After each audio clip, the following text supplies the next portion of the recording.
Hello friends. मैं हूं मयंक अग्रहरी। और लास्ट ईयर मैंने सीटेट क्वालिफाई किया था। लास्ट ईयर क्या, इसी साल मैंने सीटेट क्वालिफाई किया था।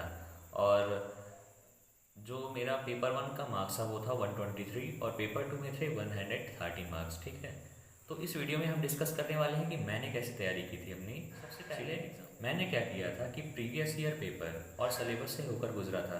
ठीक, सिलेबस अच्छे से स्टडी कर लिया था। सिलेबस कैसा कैसा आता है, कौन से सब्जेक्ट से कितने नंबर का आता है। ठीक है, और फिर इसके बाद प्रीवियस ईयर पेपर देखे थे। प्रीवियस ईयर पेपर देखने के बाद मुझे आइडिया हो गया था कि कैसे। पहले सीडीपी का मैं बताता हूँ। सीडीपी के लिए सबसे पहले यूट्यूब से स्टार्ट करते हैं। यूट्यूब की मैंने बहुत सहायता ली सीडीपी के लिए। और आपको बता दूँ एक चीज़ कि दोनों पेपर में, पेपर वन पेपर टू दोनों में मेरे सीडीपी में फुल मार्क्स थे, मतलब 30/30 थे। ठीक है, और यूट्यूब के साथ साथ मैंने तैयारी करी थी यूट्यूब से ही। और फिर उसके बाद प्रीवियस ईयर पेपर सॉल्व करता गया था, कुछ प्रैक्टिस सेट भी लगाए थे। और ये सब करते करते साथ साथ अपने नोट्स भी बनाते जा रहा था मैं, ताकि रिवीजन के लिए मेरे वही काम आए। ठीक है, तो ये हो गई सीडीपी की बात। तो नोट्स में उसके बाद आता है हिंदी। हिंदी के लिए क्या किया था? हिंदी के लिए सबसे बढ़िया जो है, सबसे बेस्ट एडवाइस जो है ये है कि हमारा ये मोहित सर है, ये हमारे। ठीक है, तो मोहित सर की मैंने बहुत हेल्प ली थी। MSSSC नोट्स जो चैनल है इससे बहुत हेल्प ली थी। और सीडीपी के लिए भी ये बहुत हेल्पफुल है, बहुत हेल्पफुल चैनल है ये।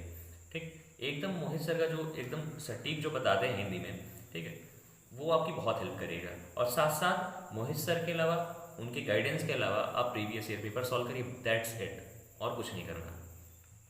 ठीक है, फिर इसके बाद इंग्लिश आता है। इंग्लिश में सबसे पहले प्रीवियस ईयर पेपर तो है ही है। फिर उसके बाद पैसेज की प्रैक्टिस की थी मैंने, क्योंकि पैसेज ही आते हैं। ठीक है, पैसेज से ही क्वेश्चन बनाए जाते हैं और पैसेज में ही थोड़ा सा ग्रामर आती है, बिल्कुल थोड़ा सा। फिर उसके बाद इंग्लिश। इंग्लिश के लिए मैंने क्या किया था, सॉरी ईवीएस के लिए क्या किया था। ईवीएस के लिए सबसे पहले एनसीईआरटी। ठीक है, एनसीईआरटी मतलब आप 2 से 3 बार आप पढ़ ही लीजिए, थर्ड से फिफ्थ क्लास तक की पढ़ ही लीजिए एनसीईआरटी। फिर उसके बाद एनसीईआरटी पढ़ने के बाद, ठीक है, यूट्यूब से हेल्प मिली। ठीक है, यूट्यूब से हेल्प मिलने के बाद फिर उसके बाद मैंने प्रीवियस ईयर पेपर इसमें बाद में सॉल्व किए थे। ठीक, तो सबसे ज़रूरी ईवीएस के लिए जो है एनसीईआरटी है। ठीक, और ईवीएस में क्या होता है कि एक दो तरह क्वेश्चन आते हैं। ठीक, एक डिस्टेंस टाइम ट्रेवल आता है, डिस्टेंस वाला। ठीक है, distance speed, speed is equals to distance by time, ये फॉर्मूला जो है ना, तो इससे क्वेश्चन आता है। एक आता है डायरेक्शन वाला, है ना, जैसे एक्स से लेकर हमें वाई तक दे देगा, उसमें बहुत सारे पॉइंट्स होंगे, तो कैसे कैसे होकर जाना है।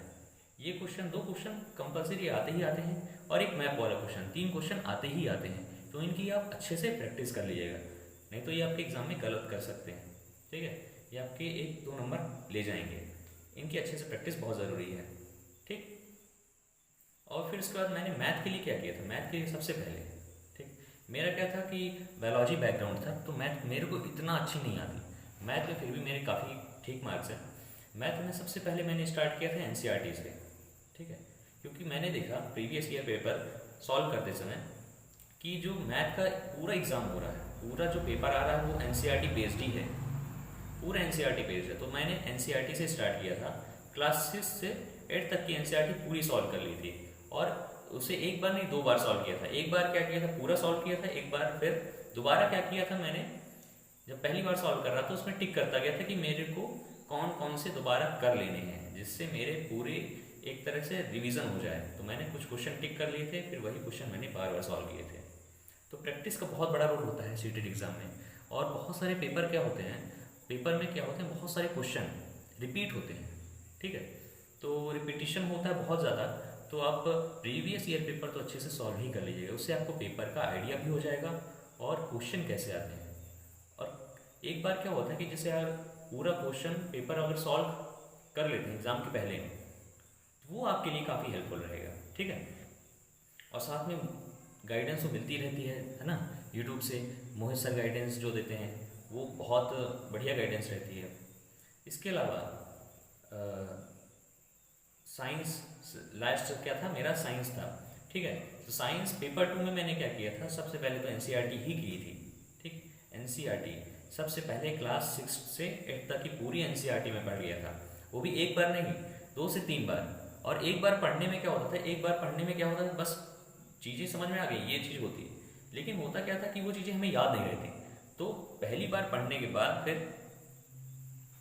अंडरलाइन उसमें करना बहुत ज़रूरी है कि कौन से पॉइंट्स इंपॉर्टेंट है।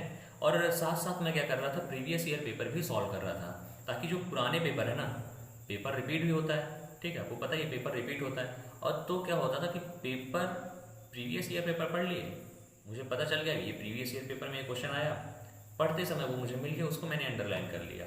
और साथ साथ जो मुझे इंपॉर्टेंट लग रहा था उसको भी मैंने अंडरलाइन कर लिया।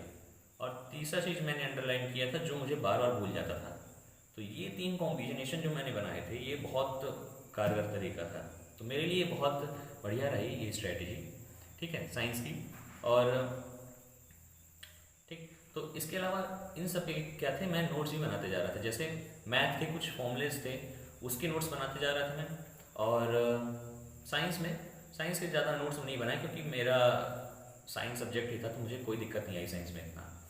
ठीक, ईवीएस की मैंने बहुत प्रैक्टिस की थी, मैथ की और डायरेक्शन की ये बहुत प्रैक्टिस की थी, और स्पीड वाले क्वेश्चन की प्रैक्टिस थोड़ा सा की थी।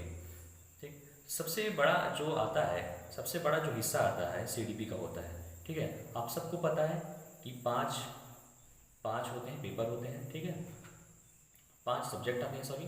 तो पांच सब्जेक्ट में CDP, English, Hindi, EVS, maths, ठीक है। जिसका पेपर 2 है तो ईवीएस की जगह साइंस या फिर सोशल साइंस आता है ना। तो साइंस, मैथ्स या फिर सोशल साइंस, ठीक।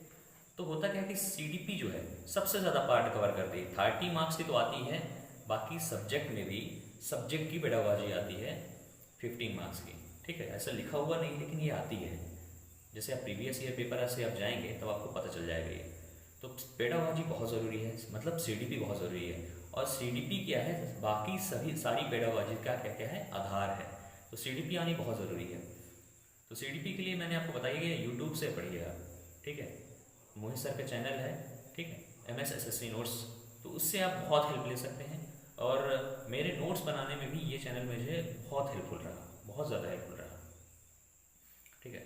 तो और सबसे ज़्यादा जो सभी चीज़ में इंपॉर्टेंट वो है प्रीवियस ईयर पेपर्स की ही प्रैक्टिस, ठीक। और जो प्रैक्टिस सेट लगाना चाहते हैं वो भी अलग से लगा सकते हैं, लेकिन प्रीवियस ईयर पेपर आप सारे जब से हो रहा है 2011 से अभी तक के सारे आप लगा लीजिए, मैं तो कहता हूँ। अगर नहीं लगा सकते कम से कम 5 साल के लगा लीजिए, पिछले 5 बार के लगा लीजिए, ठीक है। पिछले 5 बार के लगा लेंगे तो आइडिया हो जाएगा, काफ़ी आइडिया हो जाएगा, ठीक है। 5 साल के भी लगाएंगे, 7-8 होते हैं, तो वो भी आप लगा लेंगे, बहुत हेल्पफुल रहेगा। तो ये थी मेरी स्ट्रैटेजी। एंड आप अपनी तरफ से भी कुछ फॉलो कर सकते हैं, ठीक है। आप अपना स्ट्रैटेजी खुद प्लान करके बना सकते हैं, और गाइडेंस भी ले सकते हैं, जैसे मोहित सर की गाइडेंस हो गई, और भी अगर आपके किसी घर में बड़े हैं उनकी गाइडेंस भी ले सकते हैं। So thank you.